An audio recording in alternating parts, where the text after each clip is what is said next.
Então tenha misericórdia de mim hoje, tá? Que não é fácil. Deus abençoe a pastora, esse casal abençoado. Muito obrigado. Para quem não me conhece, eu sou casado, sou pai. Aleluia! Eu sou casado com uma princesa, filha, uma outra princesa, uma filhinha de 1 ano e 2 dias. Coisa mais linda aqui no planeta. E hoje o dia foi muito corrido, eu ministrei de manhã, de tarde, agora aqui. E eu quase não vi ela, mas estou na saudade. Ser pai é bom demais. Mas elas não vieram comigo um monte de agenda, amanhã tem de manhã, à noite, por aí.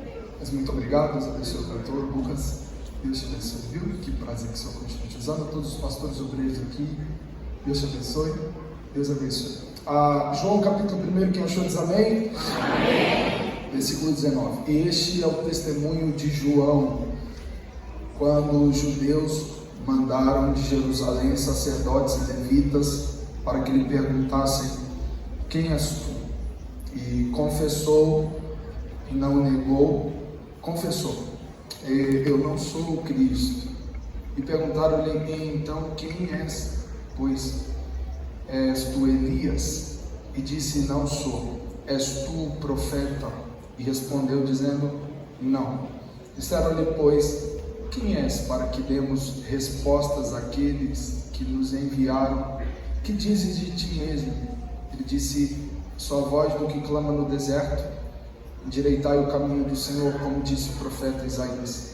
E os que tinham sido enviados eram os fariseus. Perguntaram-lhe e disseram: por que batizais, pois tu não és o Cristo, nem Elias, nem o profeta? João respondeu-lhes dizendo: eu batizo com água, mas no meio de vós está um a quem vós não conheceis. Este é aquele que vem após mim, que foi antes de mim, do qual eu não sou digno de desatar as correias das sandálias. Essas coisas aconteceram em Betânia, do outro lado do Jordão, onde João estava batizando. O último, e vocês sentam. No dia seguinte, João viu a Jesus, que vinha para ele, e disse: eis o Cordeiro de Deus, que tira o pecado do mundo. Pai, obrigado. Eu acredito que o Senhor preparou esse tempo para que a gente pudesse estar juntos aqui agora. Jesus, sua presença é palpável, e eu quero pedir ao Senhor para que o Senhor permaneça no nosso meio. Eu não vim para atrapalhar o avanço da voz do Senhor, eu vim para ser um mensageiro. Eu peço ao Senhor que leve para longe desse lugar tudo aquilo que dificulta alguém de te ouvir. Obrigado. Fique à vontade, Jesus. Em nome do Senhor. Amém. Amém. Se assenta. Muito obrigado.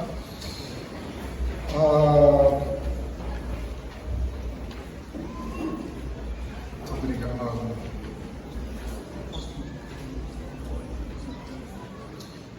Você me ajuda? Tem badge, né? Por favor. Olha para mim aqui. Escute. O tema de vocês é um tema muito profético, mas profético não só para aquilo que aponta para o futuro, mas quanto aquilo que nós vivemos hoje, quanto a necessidade que temos restaurados ou restaurando os valores cristãos no meio da juventude. João, conhecido por muitos, pregado e testemunhado por Jesus. Jesus testemunhou sobre João, gente. Jesus disse assim: olha, maior que João não houve nenhum profeta, nem antes, nem depois. A respeito desse João, ele foi quem batizou nosso Senhor Jesus. Disse uma das coisas mais belas que nós podemos pregar. Ele disse: olha, aí vem. João é o primeiro homem a identificar quem era a pessoa gloriosa de Jesus. João não apenas identifica Jesus como seu parente, mas identifica Jesus como quem Jesus de fato era e quem ele veio para ser, o Cordeiro. Queria tirar o pecado do mundo, a respeito disso João testemunha. História de João, ou texto de João, no capítulo 1, nos conta sobre o testemunho de João Batista. E apesar de nós não termos tantos relatos bíblicos, por exemplo, você ouve muito mais falar de Abraão na Bíblia do que de João Batista. Você ouve muito mais falar de Davi do que de João Batista. Apesar da gente pregar muito sobre ele, tem poucas informações na Bíblia a respeito dele. Tem uma informação de quando ele veio ao ventre da mãe, de quando ele estava no ventre da mãe, de quando ele nasce, mas depois a única coisa que a gente sabe sobre João é que ele era um pregador no deserto, que atraía multidões e que causava um pampeiro no governo da época. É isso que a gente sabe. Só que isso é suficiente para que a gente possa trazer João como um referencial para nós. O texto da Bíblia diz exatamente isso aqui. Este é o testemunho de João. Aquilo que a Bíblia conta, apesar de ser pouco, mas é glorioso. No testemunho de João, nós não vemos algo que escandalize o reino. No testemunho de João, nós não vemos algo que prejudique a vinda, o ministério e aquilo que Jesus veio na terra para fazer. Escuta aqui, o testemunho de João é um testemunho curto, mas extraordinário. A gente precisa entender que um testemunho, ele não é apenas uma parte da história, apesar de ter aqui uma parte da história. Quando nós vemos, e este é o testemunho de João, nós precisamos entender que a Bíblia está contando sobre a pessoa de João, sobre o que ele construiu, e não apenas de um fato. Aqui talvez existam algumas pessoas da área do direito e vai saber muito melhor do que eu, mas para você formar um testemunho contra alguém juridicamente, você não apenas precisa trazer um fato, mas uma construção de argumentos e de fatos constrói um testemunho. Então é interessante que João não viveu apenas isso daqui, mas o que ficou marcado, o que ficou na história sobre João foi exatamente isso daqui. João não vive 1 ano, 2 anos, 3 anos, João vive alguns anos, mas o que fica do seu testemunho é isso daqui. E é interessante pensar que toda a história de João, tudo o que João constrói se resume a isso. E ele era o profeta, ou melhor, era o homem que batizava, que pregava, que anunciou Jesus. É isso que fica da história dele. Eu volto a dizer, João não vive só esses momentos para que esses momentos sejam registrados, mas o que fica do registro da história de João é absurdo. O que fica da história de João, de absurdo de bom, o que fica de testemunho da história de João é magnífico. A história dele foi resumida nisso daqui. Se fôssemos resumir a história de João, teríamos isso daqui. E isso é glorioso porque existem, dentro de anos e anos que vivemos, existem muitas coisas que poderão ser contadas quando nós não estivermos mais aqui.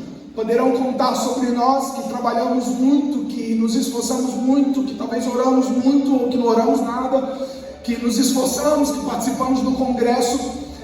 Poderão haver tantas tantas coisas, mas a grande questão é, quando nós encerrarmos a nossa caminhada, qual é o testemunho que será contado por aqueles que ficarem depois de nós? Isso é magnífico, afinal, estamos falando de João e eu volto a dizer, João não viveu somente esses fatos, mas quando ele vai embora, quando ele morre, quando João não está mais aqui, o que fica contado sobre João é exatamente isso daqui, e este é o testemunho de João. Se eu fosse perguntar para alguém aqui, qual seria o testemunho da sua vida caso você morresse hoje? Qual seria a história que contaria caso você não estivesse mais aqui? E eu preciso dizer uma coisa, você não é eterno. Um dia, isso tudo vai acabar. Um dia, e pode ser que acabe por causa do arrebatamento da igreja, Jesus vem nos buscar e logo vem. Mas pode ser que Jesus nos leve antes do arrebatamento, nos leve primeiro. E a pergunta que a gente precisa entender é isso: qual é o testemunho que vai ficar? Afinal, nós precisamos primeiro entender que não somos eternos, e segundo, que tudo aquilo que estamos construindo formará um testemunho. Não adianta você, no final da vida, deixar um testamento dizendo sobre você. Os fatos que foram vistos ao longo da sua caminhada compartilharão, ou melhor, afirmarão às pessoas quem você era. Seu testemunho não será aquilo que você tanto quis que contasse. Seu testemunho será aquilo que você construiu ao longo da sua vida. Você pode muito bem querer que ao final da vida alguém diga sobre você: olha, foi muito bom para administrar financeiramente aquela empresa, mas se a empresa quebrou, não vai ter como contar isso. Você pode muito bem querer que os seus filhos contem sobre você: olha, meu pai foi um homem de Deus. Se o seu testemunho for diferente disso, desculpa, uma hora você não estará aqui, não há quem possa defender, não há quem possa, gente, Jesus fez questão de deixar escrito, Jesus inspira o escritor para deixar isso daqui, ou seja, o Senhor queria que isso daqui fosse contado sobre João, era isso que o Senhor queria que a história contasse. João era esse daqui, que causou espanto em todos, que anunciou Jesus, e eu preciso que você entenda isso daqui. A nossa geração precisa entender essa verdade. Nós não estamos vivendo por viver, nós estamos construindo um testemunho na medida do que vamos vivendo. As nossas decisões somarão ao nosso testemunho, os lugares que vamos somarão ao nosso testemunho, o quanto nos entregamos somarão ao nosso testemunho, o quanto estivemos envolvidos na igreja somarão ao nosso testemunho. E caso contrário, se não há o que contar sobre a sua vida na igreja, o que será contado houve um tempo, houve um homem que um dia passou aqui, era da minha família, e ele viveu, fez isso, fez aquilo, e sabe de uma coisa, eu sei que isso parece muito glorioso, principalmente porque que tem adolescentes. Pensar para um adolescente: meu Deus, eu estou escrevendo uma história muito grande, é espantoso, e para alguns muito espantoso, né? Que testemunho é esse? Só que a grande verdade é que tudo isso está construindo num testemunho. E um dos propósitos de Deus aqui essa noite é resgatar ao coração de alguém, à mente de alguém, essa certeza. Qual certeza? Nós estamos construindo um testemunho. Desculpa dizer, mas se Jesus levasse alguém aqui hoje, talvez alguns adolescentes teriam a sua história contada de forma amarga. Desculpa, é difícil dizer, mas algumas pessoas aqui, que se o Senhor te levar hoje, o que contarão sobre você gerará revolta nos teus filhos, na tua casa, nos teus pais, em todos aqueles que te conhecem. É por isso que o Senhor está querendo hoje dizer para você: por favor, quando você abre mão de uma oportunidade de ir para o carnaval e vem para a igreja, quando você abre mão de uma ficada com alguém para vir para a igreja, quando não desce na boca da garrafa, mas na casa do oleiro aqui na igreja, quando você vem à presença do Senhor e se dispõe, você está construindo um testemunho. Olha para mim, crente, não adianta querer que as pessoas digam sobre você alguma coisa que elas não conseguem observar na sua história. Lucas, eu fico muito revoltado revoltado, porque lá na escola fala que eu sou a menina rodada por desculpa. Vou falar um negócio para você. Alguma coisa você mostrou para alguém para que esse testemunho fosse espalhado. Se não quer que um testemunho desgracento, desculpa o termo, seja espalhado pela escola que você está, pela faculdade que você estuda, pela casa que você está, na rua que você mora, então passe a construir a sua história de uma outra forma. Passe a construir o seu testemunho de um outro jeito. Eu queria que alguém olhasse para mim e me visse como crente, mas não é isso que as pessoas conseguem ver. Desculpa, a incoerência pode ser levada por alguns durante muito tempo. Alguns podem caminhar na hipocrisia durante anos e anos, mas um dia contarão o seu testemunho. Oh meu Deus, não é João que diz eu sou. Não, alguém colocou ele. A voz do que clama no deserto. Eu queria que você olhasse para alguém e dissesse assim: o Senhor Jesus, Ele ajudar a entender que uma história está sendo construída. Aleluia, aleluia, aleluia, aleluia, aleluia. Deixa eu te falar uma coisa, eu não conheço um adulto que tenha construído a sua adolescência, a sua juventude na presença de Deus, que tenha se arrependido da história que ele construiu enquanto estava como adolescente, enquanto jovem. Eu não conheço um que casou debaixo dos princípios de Deus, que lá na frente olha para trás e diz assim: ai, que arrependimento. Mas do outro lado, nós temos diversos casos de pessoas que decidiram construir a sua adolescência de alguma forma. Deixa eu olhar para mim, eu estou de alguma forma, me permita-me usar esse termo, eu estou vindo do futuro, eu tenho 25 anos, para dizer para alguns meninos um pouco mais novo, daqui a pouco você vai ter que lidar com o testemunho que você está construindo agora. Eu sei que dói construir um testemunho da onde você não vá para todo lugar, onde você não faça o que todo mundo faz, mas uma hora o seu testemunho te trará alegrias ou te trará lágrimas de angústia, para que alguém não chore amargamente quando for pai, para que alguém não chore amargamente quando for mãe, para que alguém não chore amargamente quando crescer. Deus preparou esse congresso para te resgatar dessa história triste, caótica, desse testemunho que dá vergonha.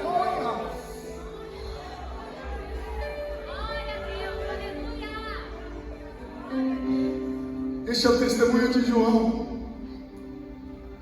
Este é o testemunho de João. É isso que dá. Mas é isso que vão contar.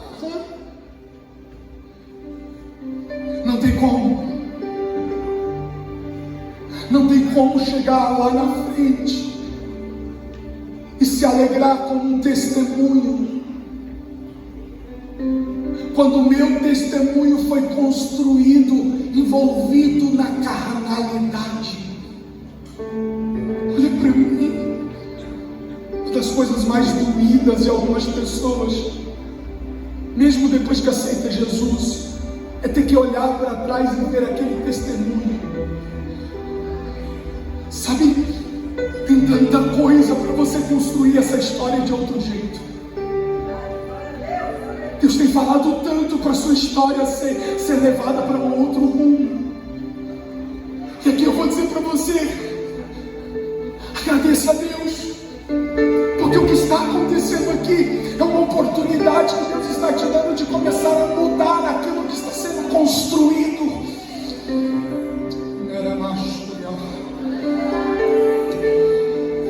Olha para alguém e diga: o Senhor vai mudar aquilo que está sendo construído hoje.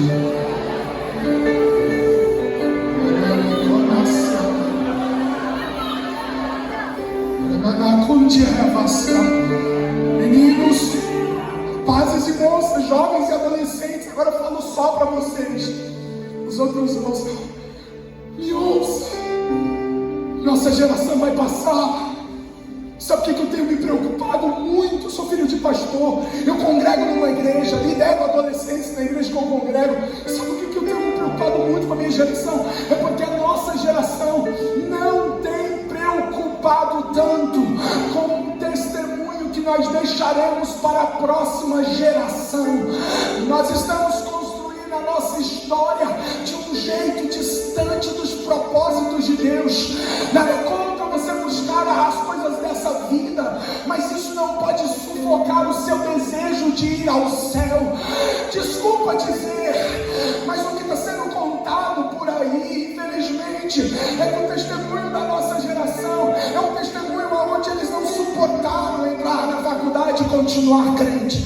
É um testemunho onde a gente marca congresso, vem 200, a gente marca oração, vem 2. É um testemunho de que não existe envolvimento na casa de Deus.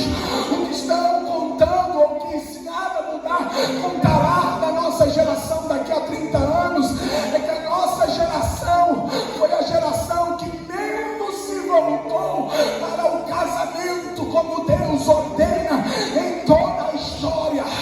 Eu vim pregar essa noite, liberar uma palavra profética e dizer que o Senhor está vindo essa noite para transformar o curso da história que está sendo construída. Oh glória! Oh glória! As irmãs do círculo de oração não podem acabar na nossa geração. As igrejas que foram abertas não podem ser fechadas na nossa geração. Os missionários que largaram seus empregos e foram ao campo não podem acabar na nossa geração. Glória! E eu preciso liberar uma palavra profética que arde aqui dentro. O Senhor Jesus não deixará que a nossa geração construa um testemunho de fracasso. Essa noite a graça veio inundar a alma de alguém para que o testemunho seja outro.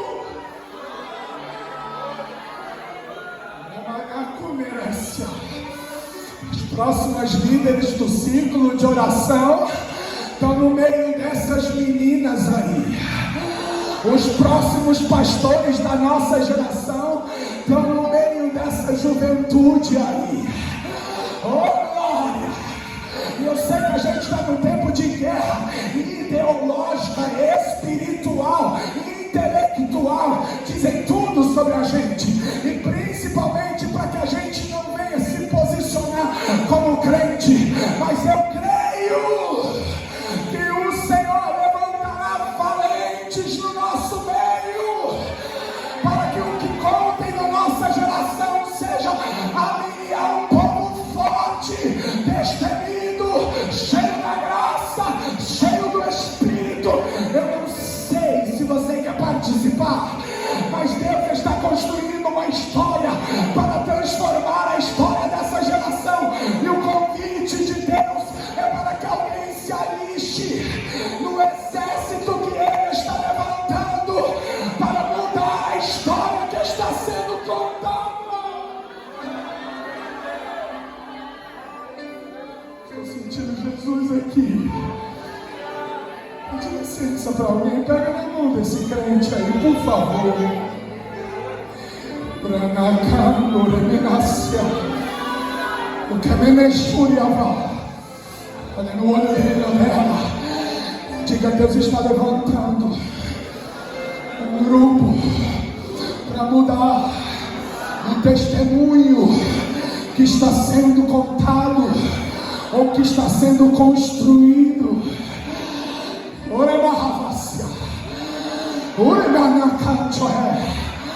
Deus está contando com um apenas aqui essa noite, para se levantar e dizer: o que contará da minha história será uma outra história daquilo que estão dizendo por aí.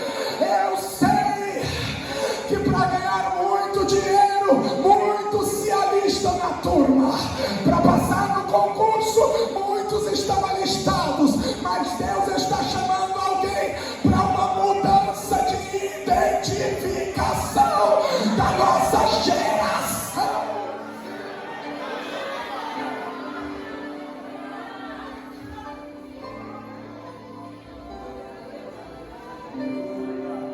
Povo que incomoda no metrô, nos ônibus,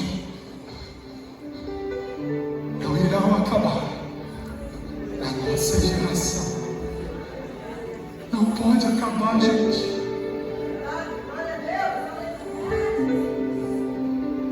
Povo que grita nas rodoviárias, não pode acabar. Que bom se no final da tua história o testemunho que foi construído foi que você ganhou muito dinheiro, construiu muita coisa, mas que junto disso alguém conte: esse era um homem de Deus, essa era uma mulher de Deus.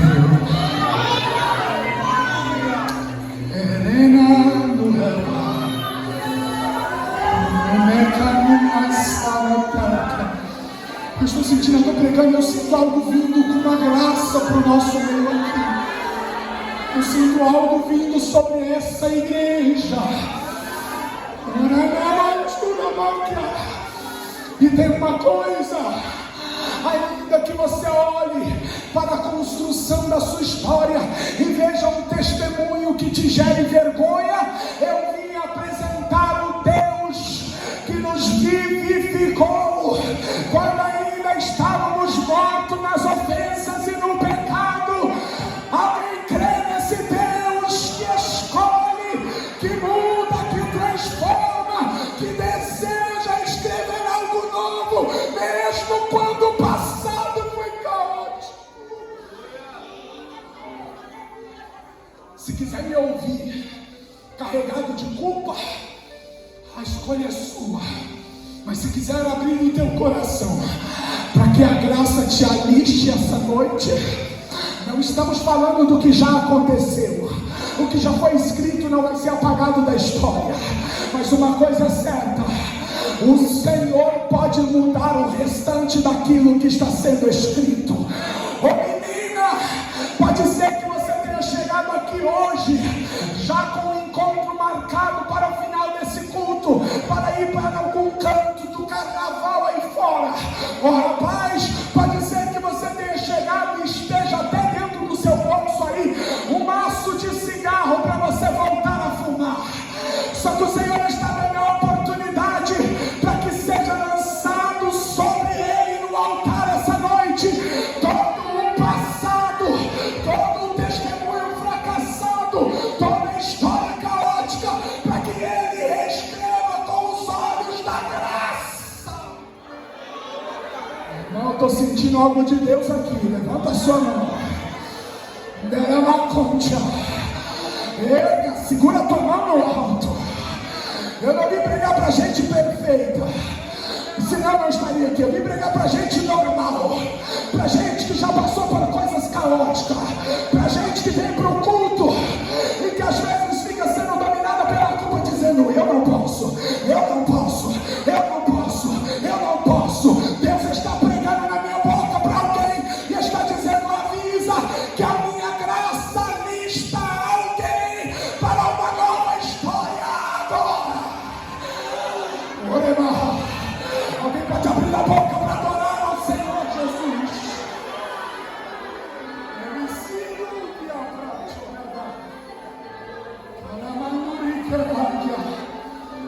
Tirana canto que terá face. Tirana que te o diabo está gritando aqui. O Espírito de Deus está me falando. O diabo está gritando no ouvido de alguém. Enquanto eu prego, o diabo está gritando: olha, esquece. Seu testemunho não serve para essa igreja. Seu testemunho não te leva para uma família organizada. E o Senhor está dizendo: eu sou o mesmo Deus que me encontrei com Paulo no caminho de Damasco. Eu sou mesmo, que graça. Eu sou mesmo Deus que visitei Jonas no barco. Essa noite Deus está dizendo: eu levanto o caído e dou força ao cansado. Erga as mãos que a graça vai levantar alguém agora. Em nome de Jesus.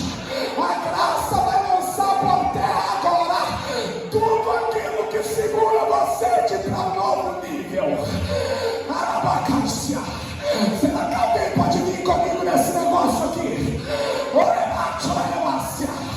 A porta da misericórdia e da graça se abriu sobre alguém. O céu está dizendo: entra que eu tenho coisas novas.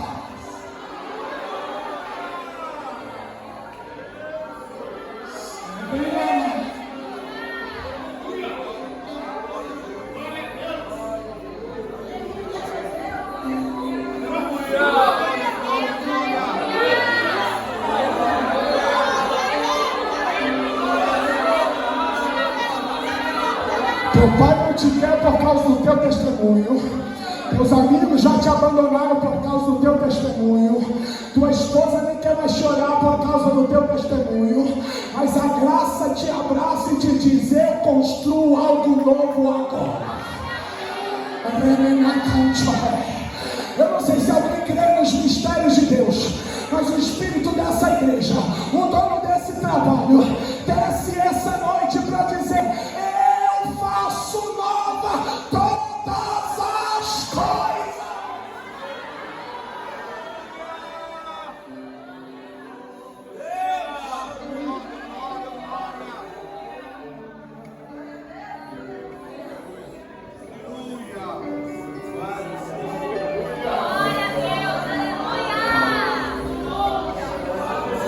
Esse é o testemunho de João.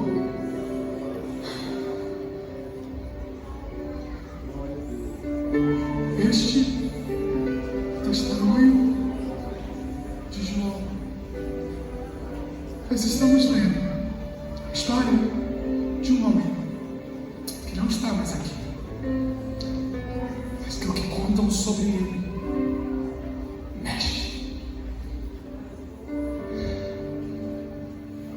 mexe com a gente.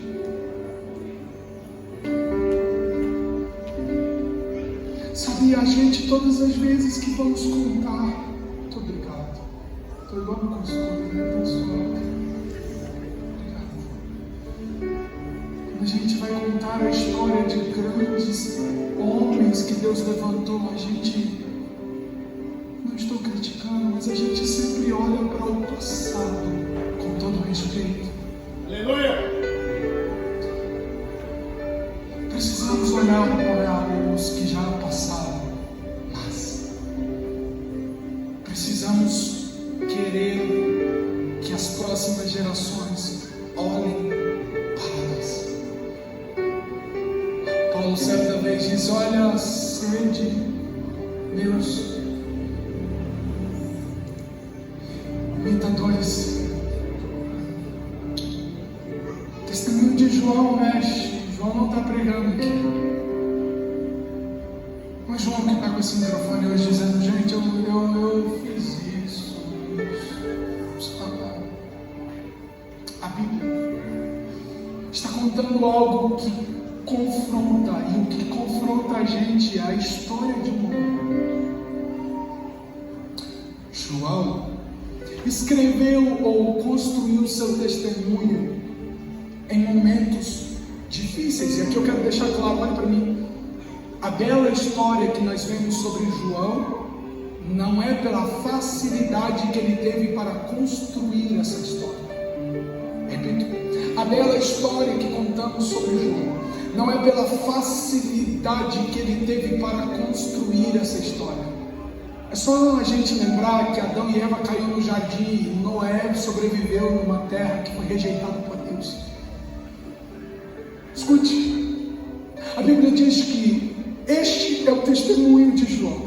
Quando os judeus mandaram de Jerusalém sacerdotes e levitas, a um grupo de pessoas vieram ao caminho de João para perguntar para ele: olha, quem é você? Algumas perguntas foram levantadas, alguns questionamentos surgiram. Interessante? Eu estendi na leitura. Você percebeu que eu li um pouco mais? Percebeu? Lá embaixo. Eu fiz questão de contar para vocês o que está no texto, de que depois do confronto, a história continuou. João continuou pregando, João continuou batizando, João continuou profetizando. Ou seja, o confronto que veio no caminho de João João não foi capaz de atrapalhar a escrita da bela história que ele estava construindo. Não houve problemas em continuar contando sobre João, quando alguns apareceram no caminho para dizer: quem é você? Alguns questionamentos foram surgindo, dúvidas foram surgindo, mas isso não interrompeu. O texto lá embaixo diz: João continuou pregando. Eu digo que isso é glorioso, afinal, é muito difícil continuar escrevendo uma história quando o ambiente que eu estou começa a me confrontar e a me pressionar. A gente vê muita história, pastor, sendo escrita até os momentos onde existe um certo confronto. Quando entra em um ambiente que o confronto nos cerca, alguns começam a mudar a forma que está levando a vida. Por exemplo, talvez você conheça, ou talvez seja até você, que um dia cresceu na igreja, pulava, cantava, aquela coisa, dizia que Jesus era o Senhor. Quando foi para o ambiente da faculdade, quando foi para um ambiente onde o confronto às vezes é diário, alguns pararam, e se fôssemos contar a história de alguns, nós diríamos o seguinte: esteve na escolinha dominical, recebeu as estrelinhas na testa, participou de tanta coisa, mas chegou um momento que começaram a dizer: por que você vai tanto para a igreja? Por que você não transa antes do casamento? Por que, e perdoa-me usar esse termo, eu estou falando com a grande maioria de adultos, jovens e adolescentes que sabem muito bem o que eu estou dizendo. Por que você não faz isso? E alguns, quando vão para um ambiente onde um confronto vem, alguns deixam de construir essa história. É triste dizer, mas nós temos uma grande preocupação. Quando eu digo nós, eu estou falando de líderes e pais. Tem uma grande preocupação quando sabem que os seus meninos, alguém que você conhece, irá para o ambiente da faculdade, irá para um lugar. Alguns até não querem mais colocar na escola, outros não querem colocar na faculdade. Por quê? Porque tem medo do que possa vir. Agora, uma coisa é certa: o confronto só destrói a história de alguém que não está muito bem alicerçado na palavra e no evangelho. Os princípios só são levados. Lucas, que base bíblica você tem para isso? João capítulo 10. Jesus, quando estava falando sobre ele mesmo, o bom pastor, Jesus diz sobre as ovelhas, e quando foi dizer sobre as ovelhas, uma das coisas que ele diz é: as ovelhas conhecem a minha voz, e por conhecerem a minha voz, o estranho não consegue as arrebatar. Em outras palavras, Jesus estava dizendo: por elas me conhecerem, nada arranca elas de mim, nada tira elas da minha presença. Então, desculpa, eu só posso crer que não é o ambiente do confronto que nos leva a estar distante de Jesus, mas é a falta dos valores, dos princípios em nossos corações, ou é o fato deles não estarem muito bem firmados em nós. Porque é que nós temos meninos que no congresso é o apóstolo Paulo, mas na escola é o Satanás. Por quê? Porque infelizmente não carrega dentro de si valores que são contidos na palavra. Quando falamos de resgatar os valores, nós estamos dizendo de sobrevivência também. Quando falamos de buscar os valores, os princípios, as bases da palavra, aquilo que nos sustenta de pé, nós estamos falando também de permanência e constância espiritual. Oh, meu Deus, olha para cá.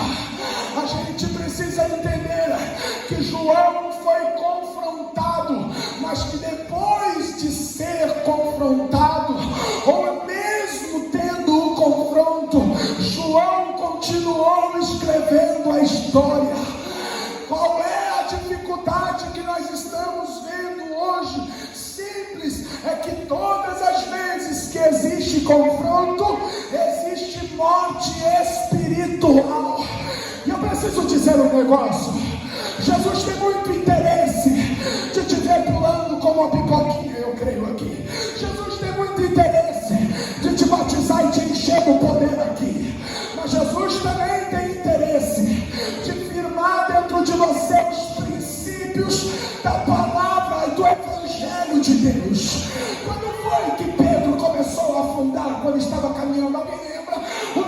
disse que Jesus se aproximava vindo no meio da tempestade. Quando os discípulos olham, todos ficam atemorizados. Alguém olha e diz: olha lá o fantasma. O Pedrão olha para Jesus e diz assim: é o Senhor Jesus. Se é o Senhor, me manda aí. Enquanto Pedro está olhando para Jesus e segurado na palavra, ele está andando sobre as águas. Mas o texto da Bíblia diz assim: e temendo as ondas e o mar, Pedro começou a afundar. Olha, gente, Jesus estende a mão e olha para ele e diz assim: Pedro, que isso, Pedrão? Você está afogando? Você andou até agora, mas agora quando a tempestade vem que você não consegue. Eu vim hoje trazer uma mensagem e dizer que da mesma forma que a mão de Jesus se estendeu para aqueles que começaram a estar no ambiente de confronto, da mesma forma que a mão de Jesus se estendeu para Pedro quando a tempestade veio, a mão de Jesus se estende para alguém para dizer: eu te ajudo. Não muda o curso da história. Sabe de uma coisa, pastor? Tu decide caminhar nos princípios da palavra em ambientes complicados como o mar e a tempestade, verá a mão de Deus estendida quando as coisas apertarem. Aleluia! Não venha querer socorro de Deus se você não quis caminhar na palavra. Mas se existe alguém que decidiu olhar para ele, mas mesmo olhando para ele, foi cercado pelas ondas e isso te atemorizou, Deus está dizendo: eu sou quem guarda o meu povo no meio do Egito.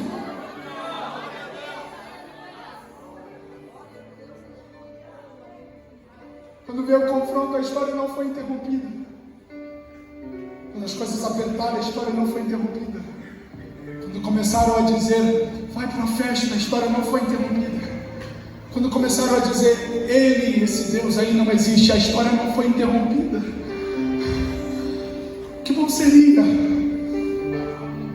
se esse culto tirasse de nós todos os ambientes de confronto que temos ao longo da vida.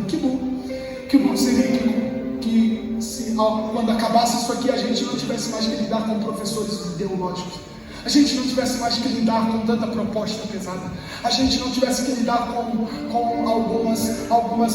algumas coisas que dominam o mundo por aí. Mas a verdade é nós teremos que, assim que acabar aqui, voltar a esses ambientes que confrontam a nossa fé. Se formos crentes somente aqui na igreja, precisamos entender que nós precisamos firmar os nossos pés na palavra.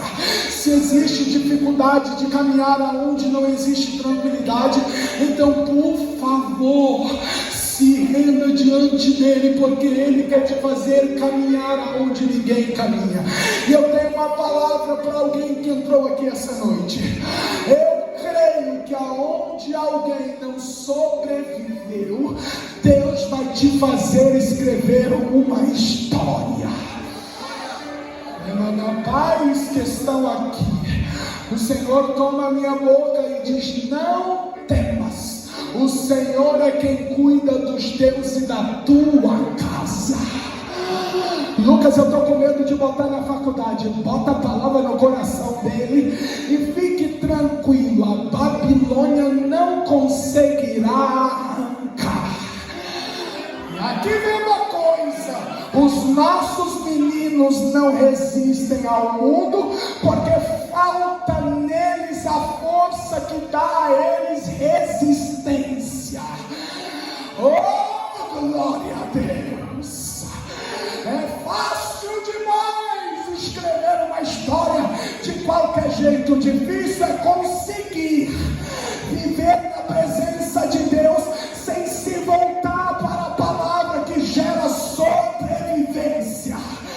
Para sobrevivermos na faculdade, não será necessário, não será preciso se render aos costumes para sobreviver lá. Será necessário apenas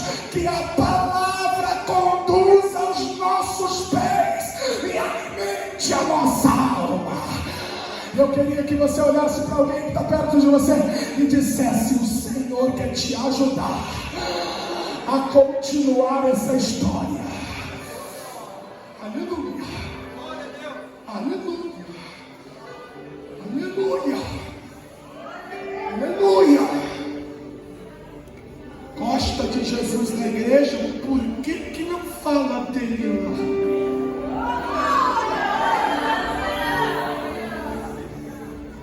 Quando aqui na igreja diz que guarde-se para o casamento, chega a dizer: olha aí, fala Deus. Mas na faculdade, quando te apresentam outras propostas, você não tem o mesmo fala Deus. O que está acontecendo, gente?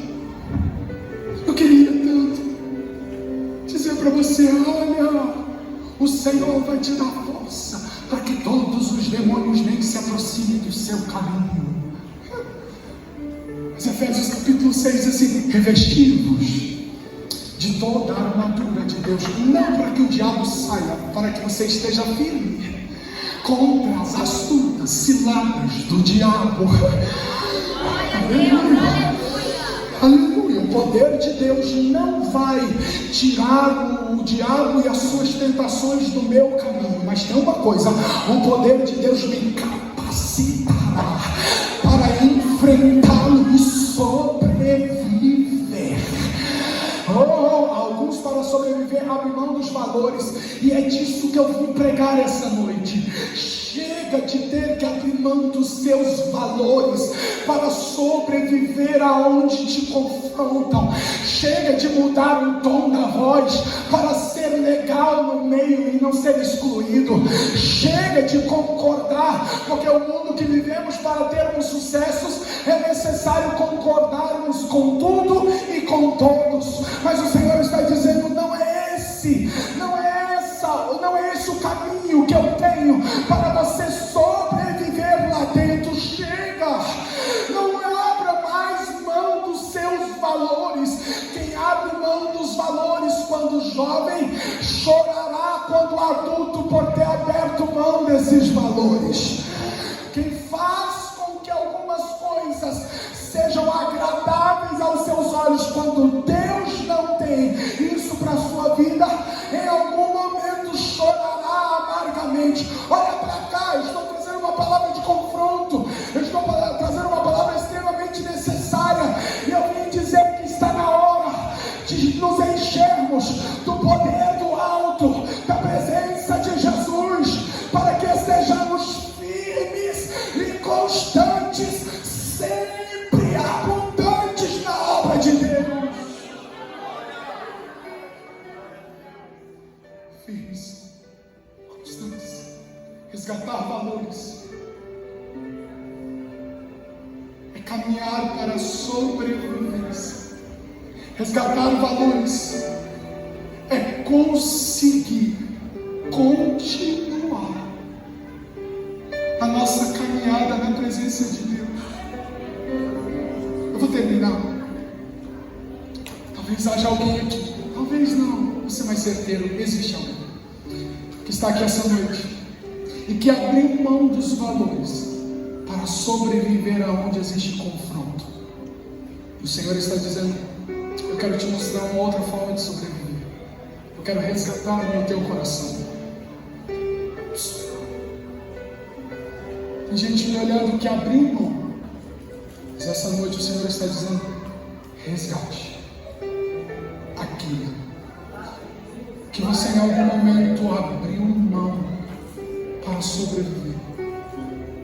Pulava, falava em línguas, perdeu. O Senhor está dizendo: eu quero te ajudar a resgatar as bases que te mantinham de pé na minha presença. Eu quero te ajudar a resgatar para o seu coração aquilo que você olha para trás e diz: que saudade. Eu quero te ajudar a resgatar aquilo que você em algum momento, por causa do mesmo amor, abriu mão, mas que hoje o seu coração aperta e diz: que saudade. E gente me olhando que cantava no conjunto, mas cantava com graça, com unção. A unção foi embora porque houve desprezo, mas o resgatador veio a esse congresso dizer: eu resgato para tua alma o que o pecado levou embora. Pastor, eu posso só ler um texto bíblico e eu já vou orar? Abra comigo, por favor, Salmo 51. Olha que coisa gloriosa, olha que coisa majestosa. Esse é o nosso Deus, Deus que faz todas as coisas novas. Salmo 51, para quem não sabe, é a oração mais sincera que temos de Davi em toda a palavra. É uma oração de confissão. Davi, depois de pecar, começa a dizer para Deus sobre o que ele está vivendo. Olha o que Davi disse, Salmo 51: tem misericórdia, preste atenção e eu termino. Tem misericórdia de mim, ó Deus, segundo a tua benignidade. Apaga as minhas transgressões segundo a multidão das tuas misericórdias. Lava-me completamente, vai ouvindo, da minha iniquidade, purifica-me do meu pecado, porque eu conheço as minhas transgressões, e o meu pecado está sempre diante de mim. Contra ti somente pequei, e fiz o que a teus olhos é mal, para que seja justificado quando falares e puro quando julgares. Eis que em iniquidade fui formado, e em pecado me concebeu minha mãe. Só mais um pouco. Eis que amas a verdade no íntimo, e no oculto me fazes conhecer a sabedoria. Purifica-me com um sopro, e ficarei puro. Lava-me, e ficarei mais alvo do que a neve.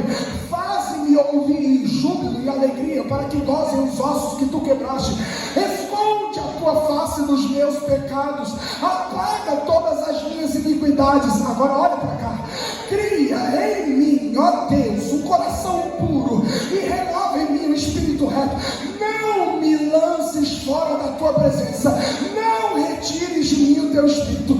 Torna a dar-me a alegria da tua salvação, e sustém-me com espírito voluntário. Olha isso daqui, o 13. Então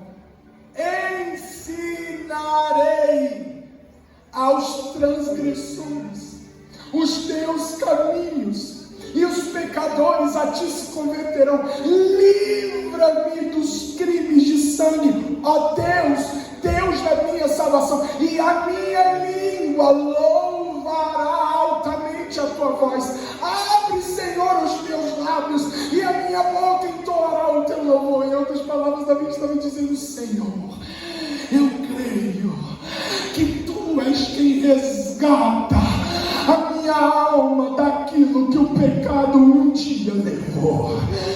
Davi está dizendo: eu pequei, me lava e eu voltarei a ser limpo, me purifica e eu voltarei a ser puro, me perdoa, traz o teu espírito e eu entoarei louvores.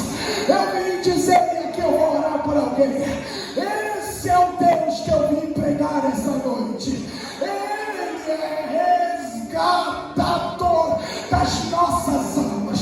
Não importa o que o pecado levou, a graça resgata essa noite.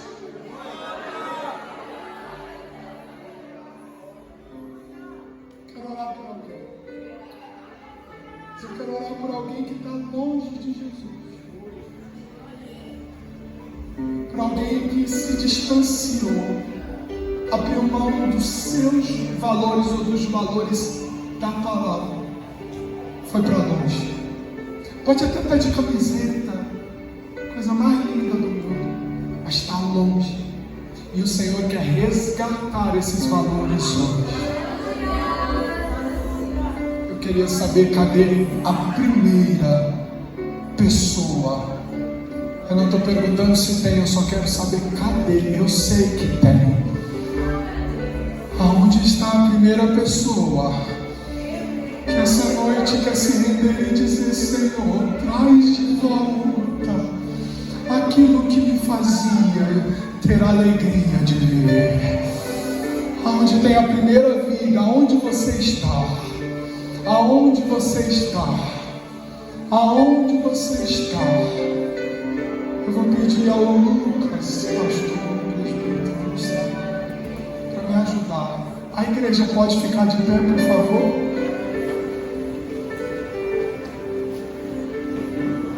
enquanto ele